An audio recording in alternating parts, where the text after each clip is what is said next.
Welcome to Empathy Led, a show about empathetic leaders, organizations, and brands, and for people like you who want to infuse a great dose of empathy into their personal and professional lives. This show is brought to you by the GRIO agency. I'm your host, Junior Nyem, GRIO's Chief Empathy Officer. In this episode, I have the immense pleasure to have as my guest somebody whose career I've been following from afar with great admiration. He is a Grammy-nominated music producer, an entrepreneur, and a creative problem solver. Help me welcome my guest, David Arrington.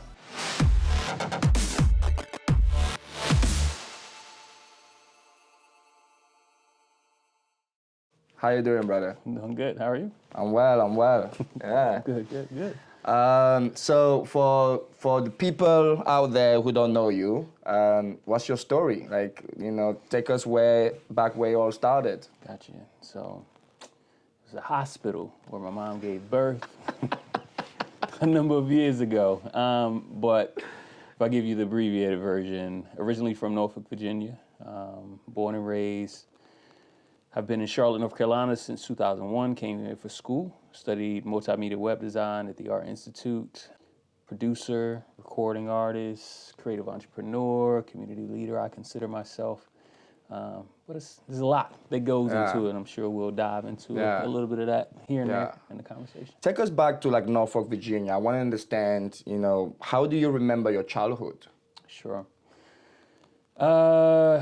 I remember my childhood as, from a personality standpoint, I'm very introverted and I'm very observant. So there wasn't much talking, more listening.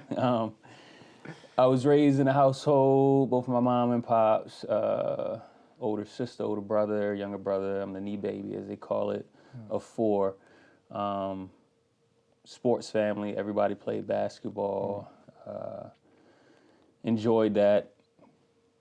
Days in the street, playing ball or whatever sport we want to make up that day. Let me see, school wasn't my best friend.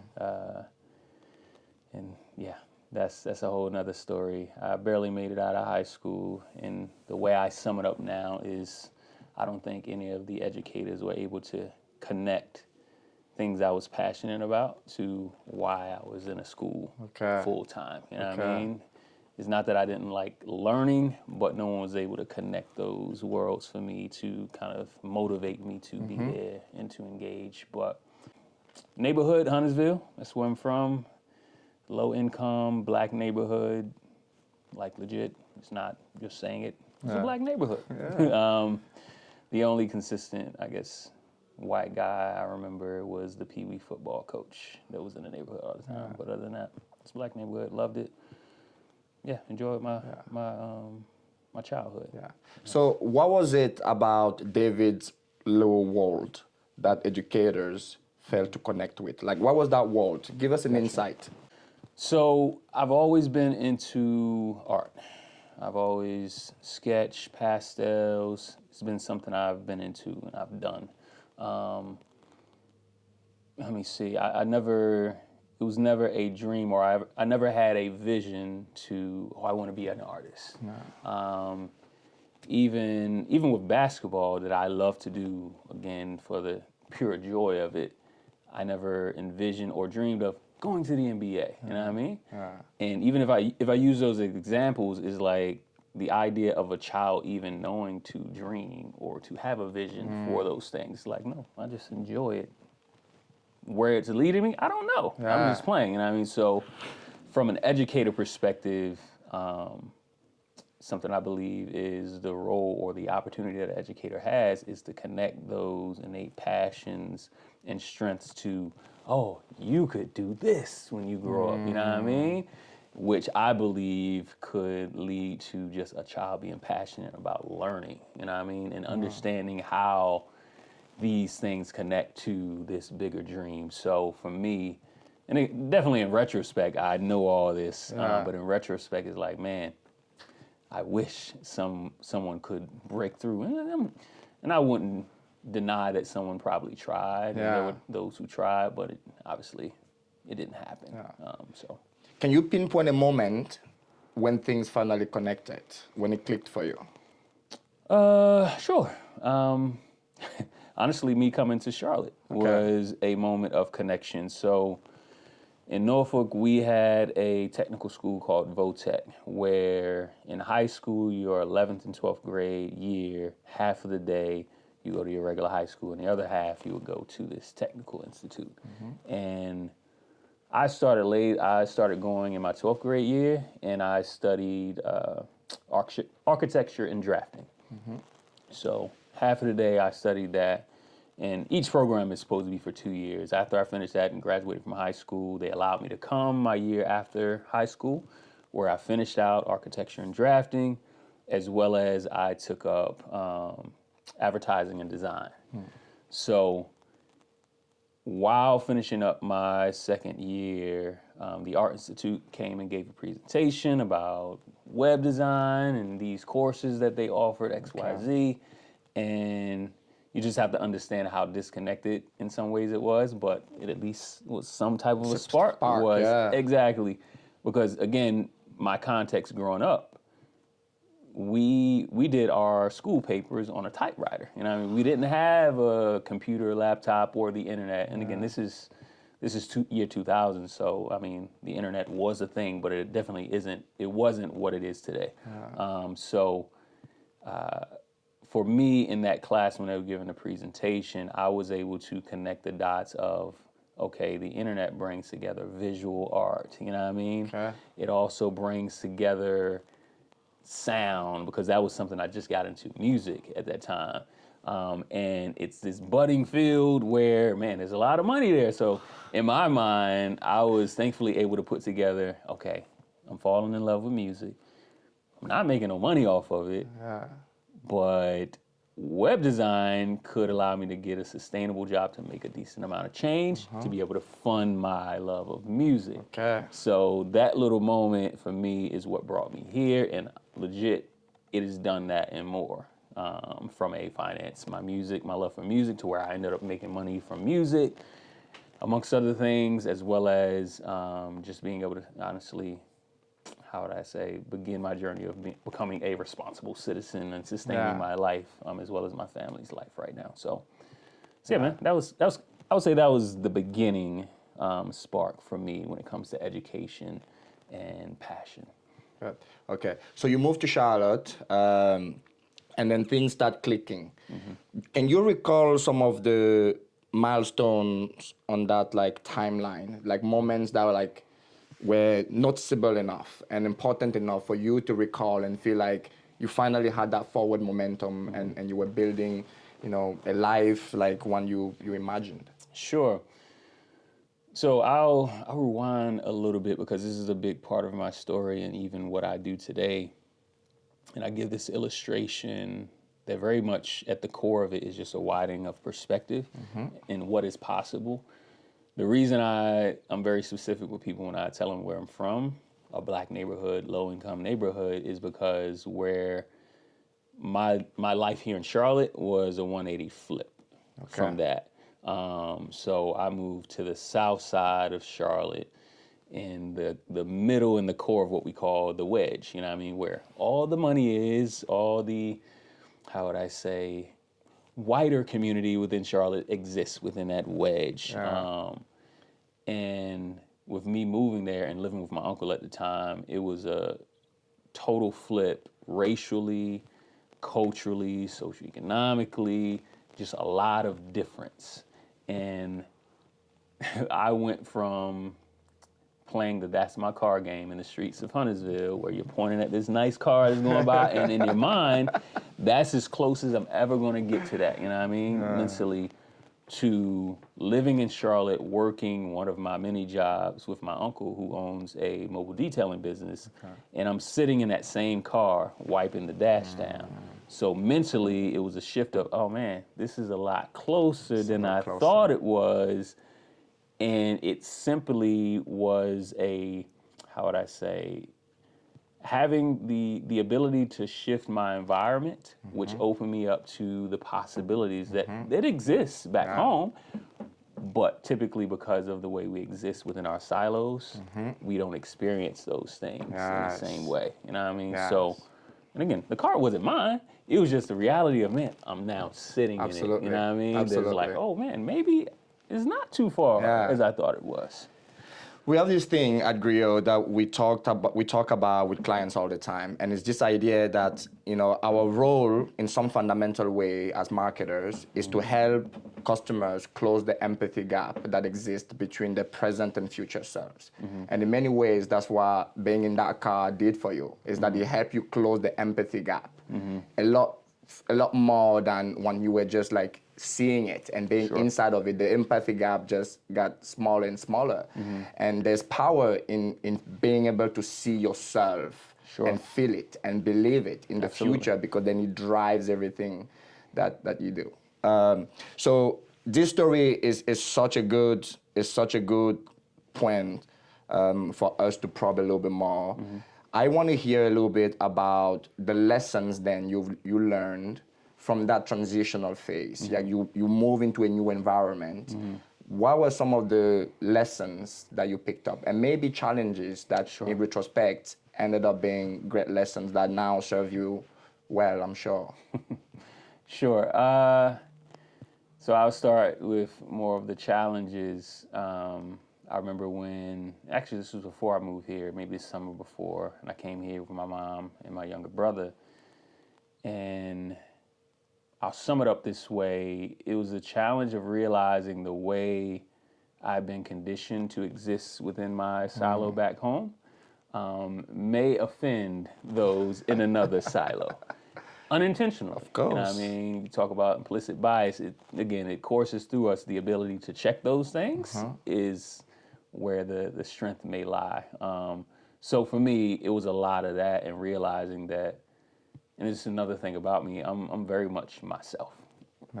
No matter where I am, I'm going to be myself. I don't know, I'm not sure wholly where I get that from, but there's a little variation in Dae Lee, you know what I mean, when it comes to where I am.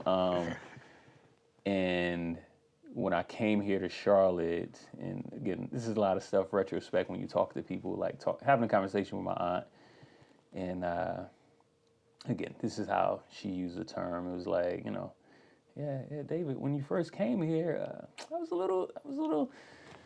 I wasn't sure, because, you know, some of the things you would say, that you say about white people, X, Y, Z, it's like, it would make me uneasy. These are me using different Little words. Fresh Prince of Ballet. I use different words. And again, I laughed when she said it, but I can imagine it. You know what I mean?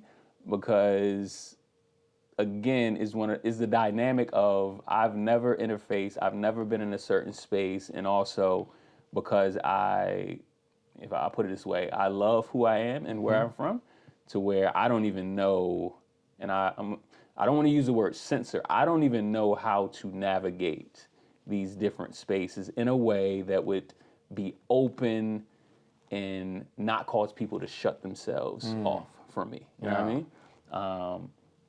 So that was a challenge, and again, I would say a welcome challenge, because as an artist, I would say that's my job at the core, is how do I communicate, and I'm thinking music right now, how do I communicate in 3 minutes, you know what I mean, or in one chorus, a truth or value or whatever message it is to a wide variety of people for them to connect at that one point, you know what I mean? So when it comes to communication, when it comes to presentation, I'm always interested in cracking that code of how do I do that to the best of my ability while remaining true to who I am, as well as allowing people to remain true to who they are. So, that was one challenge that, I mean, it continues to be a challenge as, you know, people change and everyone's different. But, I mean, I think what you just talked about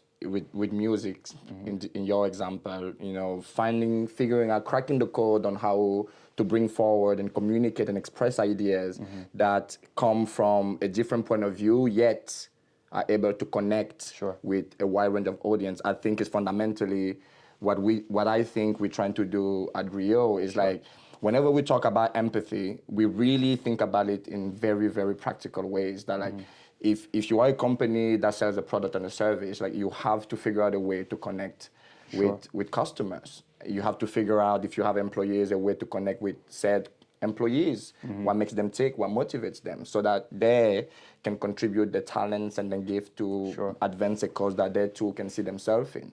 So naturally for us then, and this is in a big way why this podcast exists, is like learning these lessons. So like what in your world, from your learnings, what is the recipe for leaders and organizations to really deploy that empathy muscle that allows them to find that connection? Sure. This is super simple. For me, it's relationships. Okay.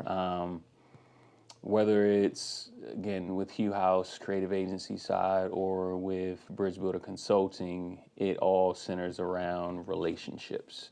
Because I believe, whether it's, how would I say, branding guidelines, or whether it's key messaging in a campaign or whatever, if you're not connected to it, you know what I mean? And you don't value what you're saying or what you're presenting, you're gonna be hard pressed to actually sustain that, you know what I mean? And honestly, to have people believe that. So within leadership, the way I communicate it is, again, with all things DEI, everyone wanted to be more diverse, equitable, XYZ. There's a great emphasis on policy. And I believe policy is a good thing. Again, what's written down say, these are the rules that we have to follow. But I believe if policy is not the fruit of relationships and people change, policy change will not be sustainable and it'll be short-lived. So for me, and again, this is very much my journey. It took me moving from Huntersville, Norfolk, Virginia, and becoming embedded in South Charlotte and building authentic relationships through its challenges as well as beautiful moments. It was in those moments where I not only had the opportunity to explore firsthand these thoughts I had about certain things, that you learn that a lot of them are not rooted in truth, but also, I would say, open myself up to value I was missing because I was disconnected from difference. Because I think a lot of times we view, or society can view, difference as, yeah, you belong over there, I belong over here, this is my crew, that's your crew, cool, you know what I mean? But I believe being disconnected from difference actually, how would I say, it lowers our collective value. I personally believe, yes, Huntersville, we are valuable. I believe I'm valuable in and of myself, but I believe in relationship with others, that value only increases when there is not only respect, but a understanding that the value that is here is just as valuable as mine. So yeah, I would say relationship is core to what I believe, how would I say, relationship is key to unlocking hidden power and value within a leadership, within a leader, within an organization, within a marketing campaign. I think it all centers there for me. You know, I mean, I think everything we've talked about, and especially like your experience, really, really mirrors and echoes some of the conversation we have, you know, at the agency, or even some of the thoughts in my head all the time. I think like one of the biggest hindrances in people actually having empathy is that for most of us, it takes us a while to understand that reality as we know it is actually a subjective experience, that there are other reality, valid realities that other people have, that they use different, you know, filters, different lenses, different reference points to arrive at. And I think one of the best ways to develop empathy is something that you were somewhat forced to do, maybe not forced to do, but is being removed from an environment and placed in an environment that is different than yours, because then it really, really challenges and stresses your empathy muscles. Like it forces you to consider a reality that didn't exist. And yet everything around you seems to be working like perfectly fine, which then means that this reality too is valid. And I think what that does too is like, it not only allows you to connect with others, but I think your ability to connect with others really fundamentally come from the fact that being in that environment, you get to understand yourself better. Like there's a level of self-awareness that is developed, and then you start to be able to see and hear yourself in other people, even when the experience doesn't mirror yours. That's interesting. I would love for you to talk more about, because now I'm interviewing you. When you talk about understanding yourself better, how does that happen? Because I'll be honest, and I want you to Yes, please. unpack it. I think within our society where there is the idea of supremacy around certain ideas, races, culture, X, Y, Z. There's an idea of there's supremacy and an order to things. How do you navigate engaging difference and being in different environments and coming to understand yourself at a deeper level without devaluing yourself? Yeah. I mean, I think what naturally happens, like, I'm going to take my example. Moving from Cameroon to the US, right? Like in Cameroon, I never had to think about what it meant to be Cameroonian. I never had to think about what it meant to be African in the context of the world. I just was. And everyone around me was that too. But being removed from that environment and now being the minority in my new experience, like I had to first understand like what that meant for me, like how I felt about being in that environment, how I responded to this environment. And I think what I really talk about when I talk about this idea of self-awareness is that like race and socioeconomics are superficial layers. What I'm talking about reconnecting to is what is fundamental about the human experience. The thing that you can see in a mother in Afghanistan, although you are a black man in America. You can see and hear yourself in her hopes, in her dreams, in her fears, in her insecurities, even if they're not exactly yours, because you know you have some version of that in you too.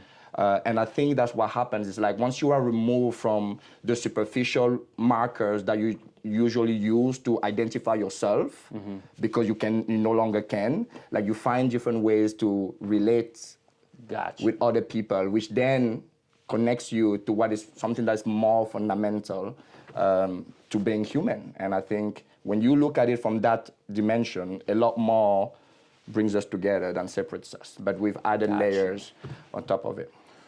Interesting. Yeah. I see that. Absolutely. A friend of mine, and I may butcher the way he said it, but in a bridge builder cohort, he made a statement about he realized that we're more alike in our differences than we are different in our differences. And say it again, please. I love that. More alike in our differences than different in our differences. And I would say, I mean, one might think that's, and honestly, when he said it's like, it's kind of provocative. I see what you're saying. At the same time, and it's not a but in opposition of it. I think it's the challenge of, how would I say, context. You know what I mean? And again, I keep coming back. Relationship is like, within relationship, context is different. And definitely when you're talking about marketing, it's the idea that the difficult task of having a message, having a vision, whether it's, you know, a campaign, a commercial campaign where like we're going to millions of people are going to see this, and we hope at the core they receive this message. You know what I mean? I keep throwing this example out. So, was it Kendall Jenner Pepsi commercial? Exactly. Yes. I'm sure their hopes were not to offend everybody. You know what I mean? And at the core, I could see what they were trying to do, but contextually, within the time that was released, within our society here in the U.S., with racial tensions, police tension, is like, yeah, Yeah. I see it, but at the same time, I feel as if you're ignoring the dynamics of what's going on in this moment in time. Does that make sense? Absolutely. Absolutely. So, like, in your mind, I don't know if you've had the time to reflect. What did they miss in that didn't land? There's a lot that, again, is subjective. I mean, it's a piece of art. Everyone's going to have a different answer, but even if I took the pieces out of the puzzle of the commercial, it's the Jenners. They are a wealthy family, and you have her depicted as the savior in this, again, 1 minute long commercial. You know what I mean? It's like, there isn't a sense within the commercial as well as outside of the commercial that she's actually connected to the community. She's an external piece that's going to save the world. You know what I mean? Which is problematic for me, as well as I believe there was just and again, there was a diversity of characters throughout the commercial, but there was a oversimplification of what was happening. That this Pepsi is going to solve these complex issues that they're trying to tap into within that commercial. So, correct me if I'm wrong. In many ways, and maybe fundamentally, this is what you guys try to help brands do better and well at Hue House, correct? Absolutely. Can you speak to that a little bit? Absolutely. So, if I summed it up, it would be our work is to humanize and connect brands to communities. Okay. So what does it look like, again, if we keep going to Pepsi, to actually think through and have a strategy that humanizes Pepsi rather than just a product that's handed to the police officer that's pissed and about to shoot these people on the other side of the fence. You know what I mean? Yeah. That is more of the work. And also from an agency perspective, we represent the world's majority. Yeah. And when we say that, it's like saying black without saying black. You know what I mean? and I mean, I say it can be taboo, the whole idea in this context of where we are right now, black owned, black led. We're not swaying away from the fact that we're black, but we're stating more of a reality. Is like, yo, we are the majority here on Earth. You know what I mean? And from an influence perspective, we also speak about the fact that black culture moves American culture, and American culture moves the world. So again, it's helping brands, it's helping organizations, companies tap into that reality, you know what I mean? And tap in an authentic and organic way. Yeah. This Pepsi is not organic, you know what I mean? Yeah. So from a Hue House perspective, that is our sweet spot. That is our focus. That is our mission with our clients. So how do you guys go about, if we can be a little bit more practical, like how do you guys go about, because what I hear is really that like you are helping these brands deploy and like work out the empathy muscle to better connect and understand the audiences that they're trying to reach in a way that is authentic, in a way that is genuine, and in a way that, you know, reflects that level of empathy. How do you guys go about helping an organization that might be well-intended but lacks the kind of people and cultural fluency required to pull off a campaign like... Sure. So thinking of a more recent example, we've done some work with the Charlotte Ballet. And I use this example because I think it's very easy to see the simple but huge disconnect. And funny enough, I just ran into her in the grocery store a few minutes ago. There is a teaching, I believe her position is teaching director of the Charlotte Ballet. Her name is Aisha. She's a black woman. And for the Charlotte Ballet, one of their goals was to have a deeper connection within the communities of color, specifically here in Charlotte. And for us, one of the first, I guess, values that we recognize was the fact that they have Aisha. And why she's such a value in accomplishing that goal is because she's the only Black teaching director of any ballet company here in the United States of America. So when it comes to, again, the humanizing aspect of things, there is a story to be told about Aisha, not just here in Charlotte, but in ballet within our nation. You know what I mean? Yes. And again, when I say it's a small but huge, is like based on who you have around that strategy table. It's very obvious to me that you don't see the value in the fact that she is here with your company and the impact. What I call is you can call it the Tiger Woods, you can call it the Serena Williams, you can call it the Bubba Watson effect of the Naomi Osaka. Exactly. It's like the simple ability to see myself changes things. Exactly. So being able to tap into not her story, again, here in Charlotte, but also just naturally, as well as in the history of ballet, is a great value add. And being able to do that in an authentic way creates a lot of benefit to the Charlotte Ballet and being able to accomplish that goal. So just being able to recognize that thing and to be able to, I would say, press into that is something that for us is like, this is a human being that exists here. She has a story. It is attached not only to your company, but to ballet as a whole. This will reach the community in a natural way.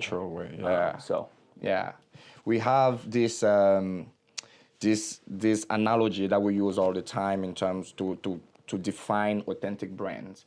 That like brands are either mirrors or windows. And the mirror brand is a brand that reflects back to society what they think society expects from them, even if it's not genuinely who they are at their core. The window brands allow people to see what's in the inside and create opportunity for people to see who they really are. And everything that they do is a cumulative expression of that thing that is at the core, as a part of their DNA. And I think that's, that Aisha moment is really helping them not make the mistake that I think Pepsi made, which is to try to be a mirror brand because in that moment in time, that's the hot topic, that's the thing to do. But inside, let's find what is real and authentic and connected to the goals and the aspirations that you as a company, but also the audiences you're trying to reach may have, right? There is there's such a clear through line in your career in like this idea of connection. And like your newest venture is, bridge building. How did the idea come about, except from the fact that it's just a natural progression from everything you've done so far? And what is the goal there? No, I'll start where you ended. Is such a natural progression, and even what I do with Hue House, what I've done through my music, what I'm now doing with Bridge Builder Consulting, is so much about, how would I say, being a good steward. And it's the evolution. It wasn't a pivot in all pivot times. You know what I mean? It was an evolution. And for me, it was realizing whether it's in the marketing space, whether it's in the arts community here in Charlotte, whether it's in the corporate, political, or faith arena, I had developed a ton of relationships, invaluable relationships, and I feel like authentic relationships with people of influence and leaders within the city. And statistically, in the corporate space, those are white men, you know what I mean? Statistically, within the nonprofit space, those are white women, you know what I mean? And for me, I'm always focused on how can I be more impactful. As a producer, as a recording artist, I'm grateful for the things I've been able to accomplish and the doors I've been able to crack with music, because I believe art has a sneaky ability to open doors, to bring people together that otherwise would not. Connect to something fundamental about the human experience. Absolutely. And it's art and creativity is still very much a part of what I do, but I'm laser focused on how do I equip these leaders to become bridge builders themselves. Because I can't be a bridge builder in the belly of Bank of America. Yeah. Like you can, because you already have a position. I can't be a bridge builder in this philanthropic space like you can, because Yeah. you're already there. Yeah. You know what I mean? So my focus is equipping those leaders to be bridge builders within the roles and the spaces in which they currently sit. And I do that through three things: consulting, collaboration, and coaching. Certified coach, and this is very much where I would say the majority of my work happens, and it happens within relationship. It doesn't happen, oh, come in here, sit an hour, all right, let's talk about what do you want to accomplish here, great. No, it's laser focus on those who are interested in leveraging their power, their influence to create opportunities for others. And it's focused on, if I do a good job, you'll be creating other bridge builders. You won't be sending them to me. You know what I mean? So yeah, man, that's kind of the sweet spot with bridge builder consulting. And as you know, again, leveraging creativity is okay. Creating tools like my journal, which is a year-long experience of quotes, reflection items, and action items. Because I think we consume a lot of information. We have a lot up here, but when it comes to acting and implementing those into how we lead, how we engage others, I just saw there's a need for those continual tools to help us build new habits, you know what I mean, and actualize what we say we now believe. Because I don't believe, I know for all of us, regardless of what it is, there's just a natural gap between what I know and what I do. And even if I know what I should be doing, typically this takes the support and community and relationships to actualize that. So that is very much the sweet spot. And again, it all centers around relationship. I mean, I think, you know, as I mentioned during this conversation, that the starting point in my mind, paradoxically, for empathy is self-awareness. But, you know, that can only take you so far. And I think what you guys are doing is the next step of that endeavor. Like, as much as I can empathize with a mother in Afghanistan, I am not a mother in Afghanistan. And at some point, we need to create the space for her to tell her story so that I can add the pieces that I had built in my mind and truly, truly bridge that empathy gap. I've said at the beginning that, you know, this is somebody whose career I've been watching with admiration from afar, and that you guys will be in for a treat. We are arrived at the end of our conversation, and it was an amazing conversation. Thank you very much for joining me and for the wonderful insights. Absolutely. All right. Appreciate it. Thank you.